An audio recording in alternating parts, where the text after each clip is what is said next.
누가복음 13장 22절에서 24절. 예수께서 각 성 각촌으로 다니사 가르치시며 예루살렘으로 여행하시더니 혹이 여짜오되 주여 구원을 얻는 자가 적으니까 저에게 이르시되 좁은 문으로 들어가길 힘쓰라. 내가 너에게 이르노니 들어가기를 구하여도 못하는 자가 많으리라. 아멘. 우리가 정말 중요한 것은 이 구원받는 거잖아요. 그리고 우리 속사람, 우리 영혼이 중요한 거잖아요. 우리 육신은 영혼의 껍데기고 죽음의 흙으로 돌아갑니다. 그런데 많은 사람들은 육신에 대한 관심이 많아. 끝에 육신은 쪽으로 아름답게 가꾸고 좋은 옷을 입고 겉으로 그냥 치장하고 그런데 이 영혼에 대한 관심이 없는 거예요. 이 영혼이 정말 지금 영적인 잠을 자고 있는지 정말 깨어서 내 영혼의 아름다운 모습으로 정말 이렇게 영적인 내복을 입고 치장을 하고 있는지 그에 대한 관심이 없는 거예요. 육신의 것도 좋지만 그거는 껍데기고 썩어질 것들이고 우리 영이 중요하다. 영이 속사람. 이 영혼이 하나님께로 가야 되잖아요. 근데 내가 영혼이 하나님께로 갈 수 있는 준비가 안 되면 하나님과 우리 이별의 장수 악마와 사는 저 지옥에 떨어지는데 그리고 우리는 한치 앞줄도 알 수 없잖아요. 내일 무슨 일을 당할지. 그 우리 주님이 예비하신 그 공중 혼인잔치에 정말 관심을 가지는 자가 너무 적고 주님 오실 때가 너무나도 임박한 이 시점에 영적인 잠을 자는 자들이 많아요. 이 성령님만이 그 잠자는 영혼을 깨울 수가 있는 거예요. 하나님 말씀과 기도를 통해서 우리가 정말 깊이 기도할 때 성령님께서 일깨워 주셔야지만은 잠자는 그 영혼이 깨어나서 정말 살아있는 거예요. 사망의 잠을 저도 사망의 잠을 잘 때가 있었어요.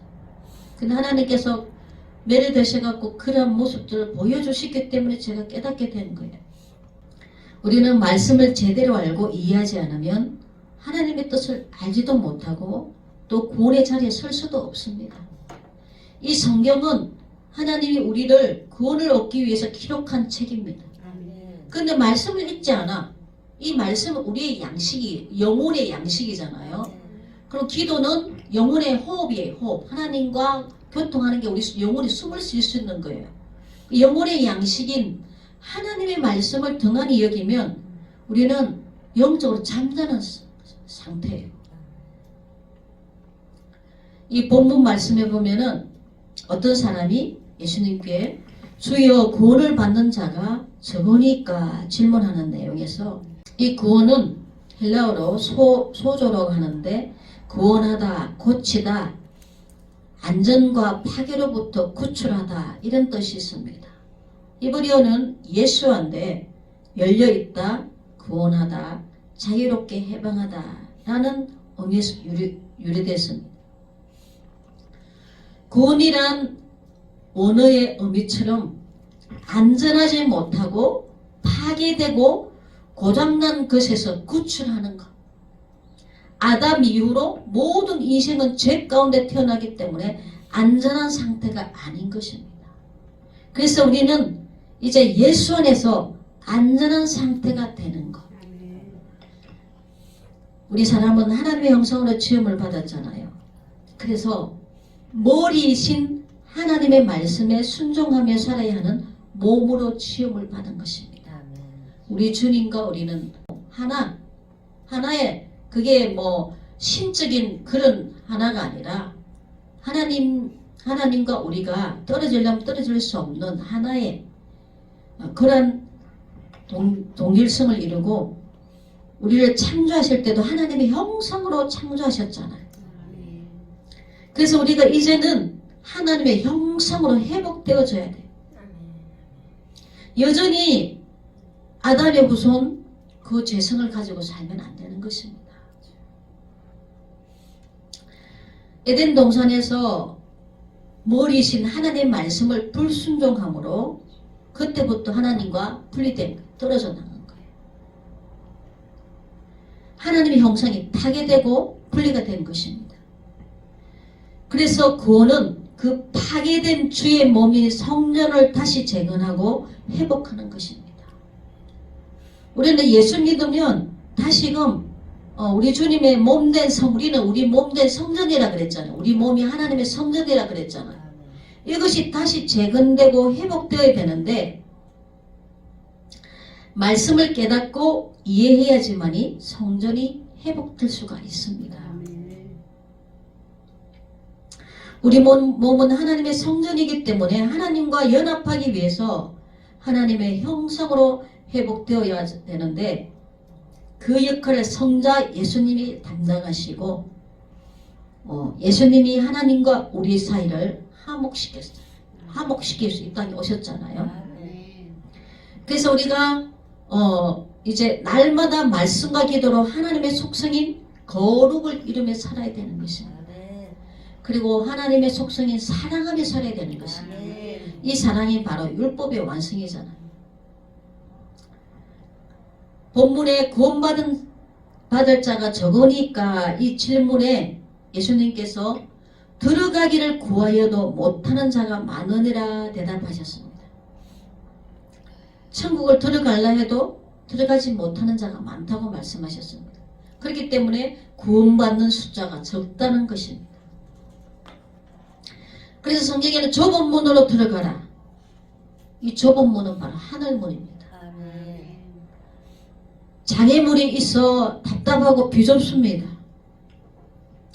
이 장애물이 바로 자기의 의, 죄악된 의, 육체의 소욕인 것입니다. 이 육체는 십자가 하나 되어서 못 박아 죽어야 되는 것입니다. 이 자기의 죄악된 의, 육체의 소욕이 바로 좁은 문으로 들어가려고 하는 장애물이다. 장애물. 하나님 나라 백성들이 구하고 가는 길은 좁은 문, 좁은 길은 십자가의 죽음. 이 장애물로 있는 문인 것입니다. 그래서 예수님과 함께 십자가에 못 박혀 죽으라고 말씀하고 있습니다. 들어갈 때는 십자가의 죽음의 문이지만 나올 때는 생명의 부활의 문이요 영생인 것입니다. 요한복음 10장 9절 내가 문이니 누구든지 나로 말미암아 들어가면 구원을 얻고 또 들어가면 나오며 꼴을 얻으리라. 내가 문이니 예수님이 구원의 문인 것입니다. 우리는 예수님의 양이기 때문에 예수님이 목자가 되셔서 좁은 문으로 우리를 인도하며 들어가며 나가며 그 말씀의 꼴을 얻게 되는 것입니다. 예수님은 바로 말씀이 육신이 되어 이 땅에 오신 말씀 그 자체인 것입니다. 이 말씀이 생명이에요. 그래서 마귀들이 물 없는 곳, 말씀이 없는 자들에게 들어가고 가지고 그 삶에 영향을 미치잖아요. 영적인 사람으로 자라지 못하게 하고 육적인 사람으로 머물게 하고 그 죄성들, 육성들을 나타내게 하잖아요.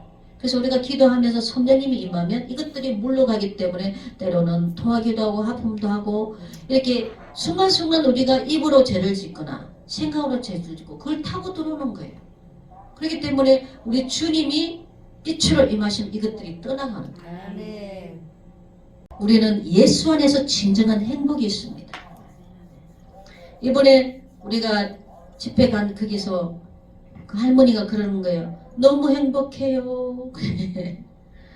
예수님이 함께 하시면, 주님의 임재가 함께 하면 행복한 거예요. 아멘. 세상이 줄 수 없는 행복. 아멘. 우리 주님 안에 있습니다. 아멘. 세상 사람들 보기에는 참 예수 믿는 사람들이 참 미련하게 보이고 불쌍하게 보일지 몰라요. 왜냐하면 세상 사람들 자기들이 누릴 것 다 누리고 즐겁게 살잖아요.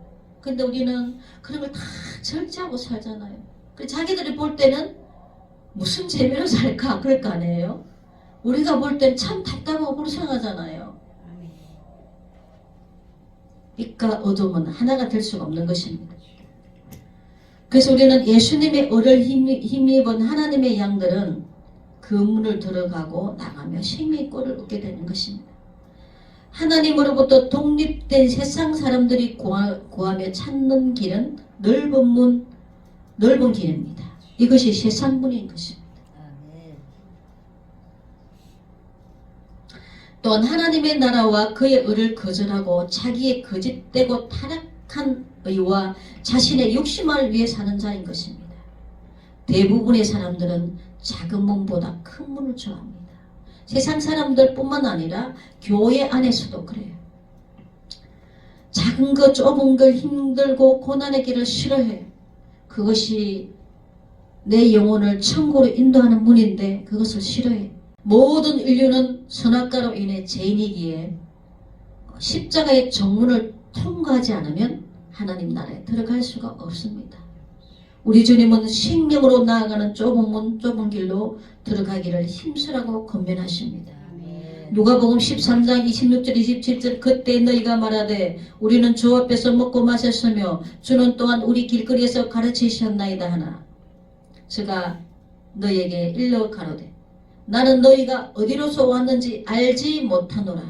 행악하는 모든 자들아 나를 떠나가라 하리라.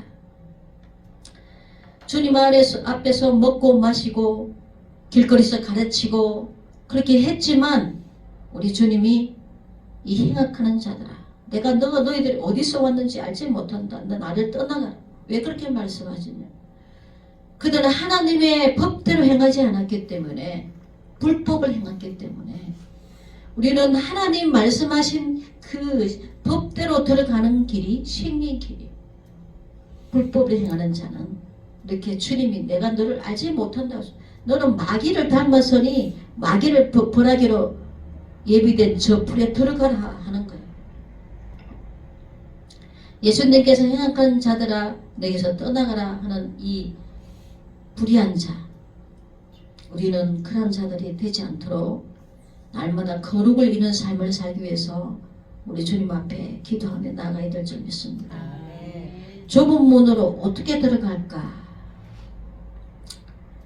이 좁은 문으로 들어가기 위해서 세속의 자리, 자기 의와 자랑에서 높아진 마음과 높은 자리에서 내려와서 십자가의 정문을 통과해야 되는 것입니다. 눈에 보이는 큰 문과 보이지 않는 작은 문 사이에 우리는 있는데 눈에 보이는 큰 문과 작은 문 사이에 우리가 어떤 것을 선택하느냐 중요합니다. 왜냐하면 이 땅에 사는 동안 우리 주님은 교만보다 겸손이 낮아지기를 원하십니다. 천국은 교만한 자 가는 곳이 아니에요. 교만한 자는 사탄 따라 지옥행입니다. 닫힌 문과 열린 문 사이에 있습니다. 어떤 선택을 하든 자유인데 잘못 선택은 영원한 후회를 낳는다는 사실입니다. 눈에 보이는 이 세상의 문은 보암직하고 즐거워 보이지만 종말은 참혹한 비극인 것입니다. 사람들은 육신의 안일함을 생각하기 때문에 이 세상 사는 동안에 세상에서 잘 먹고 잘 사는 것에 목적을 두고 있기 때문에 하나님의 뜻에는 관심이 없고 그렇게 미련하게 살다가 멸망을 당하게 하는 것이 사탄의 전략인 것입니다. 생명의 길, 좁은 길로 들어가는 이 정문인 예수님 없이 아무리 선한 일을 하고 착하게 살았다 해도 아무 소용이 없습니다. 예수님의 문을 전제하에 선한 일, 착한 일을 한 것이 상급으로 쌓이게 되는 것입니다. 땅의 것들이 하늘의 것들로 바뀌고 영원하지 않는 것들이 영원한 것으로 바뀌어야 하는 것입니다. 성도는 천국을 얻도록 광야라는 환경이 주어지고 하늘 만나인 말씀과 진리의 성찬으로 하늘 양식이 제공되는 것입니다. 이스라엘 백성들이 출애굽하여서 광야에서 주님이 주신 만나를 먹었잖아요. 그리고 우리 주님이 인도하는 대로 갔잖아요. 그 적과 끓여오르는 가나안 땅에 얼마 되지 않으면 도착할 수 있는 그 땅이 눈앞에 보이는데도 40년이란 세월을 광야에서 훈련하셨잖아요. 낮에는 구름 기둥, 밤에는 불 기둥. 우리 주님이 가면 움직이고 주님이 그 구름 기둥, 불 기둥이 멈췄으면 멈췄고 그렇게 훈련을 받았잖아요. 그런데도 여전히 깨닫지 못하고 거의 다 그 광야에서 다 엎드려져 죽었어요. 여호수아와 갈렙 그 후손들만이 가나안 땅에 들어가는 것을 볼 때 우리는 정말 천국 가는 우리 인생 이 광야길에서 정말 믿음을 지키기가 정말 힘들고 어려운 길입니다. 마지막 끝자락에 지금 살고 있어요. 마지막 끝자락에 살고 있기 때문에 우리 지금 인생 광야길에서 훈련을 잘 받고 내 안에 하나님의 나라가 임해야 되는 것이에요. 내 안에 하나님의 성전이 지어져야 되는 것이에요. 얼마만큼 지어졌는지 우리가 기도해서 우리 하나님 앞에 온전한 그런 믿음의 분량이 이르기까지 더 육과 영적인 전쟁에서 내 육이 날마다 죽어지고 우리가 날마다 죽어져야 돼. 그래서 우리는 죽는 날까지 우리 믿음을 지키기 위해서 영적 전쟁을 해야 되는 것입니다. 하나님의 관점은 아담이 잃어버린 타락한 이 세상을 다시 회복하는 것입니다. 그래서 하나님이 준비한 것이 예수님과 혼인잔치, 새하늘, 새 땅, 새 예루살렘 성인 것입니다. 그래서 우리 주님과 하나 되는 날 가장 큰 기쁨의 축제인 것입니다. 죄와 저주와 파괴로부터 영원히 해방되는 새하늘, 새 예루살렘 성, 연합의 도성에서 살 준비하는 자가 가장 지혜로운 자인 것입니다. 이 구원의 문은 우리 주님입니다. 우리 예수님 그 십자가의 길을 통과한 자만이 구원을 얻을 수 있기 때문에 그래서 주님이 날마다 자기를 부인하고 십자가를 치고 나를 따르라 말씀하셨습니다. 그래서 우리는 매일매일의 나에게 주어진 십자가 속에서 나를 부인하고 우리 주님의 말씀을 선택하고 그래서 우리가 끝까지 구원에 이룰 수 있는 저와 여러분들 되었으면 좋겠습니다. 선비는 내 것일세 선비는 내 것일세 구세주의 보혈로서 이는 내 것일세 내 것일세 승리하여 구세주의